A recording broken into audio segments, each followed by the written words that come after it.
Okay, enjoy your blessings mga kapatid Enjoy your blessings. Pinagpala na ho tayo, hindi po tayo pagpapalain pa lang.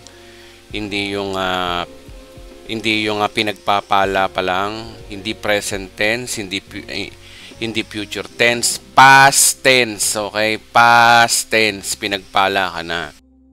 So dapat mong antayin yung epekto nito sa iyong buhay.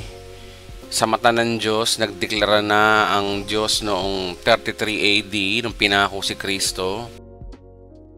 Sabi doon kasama tayo sa pinagpala. Okay?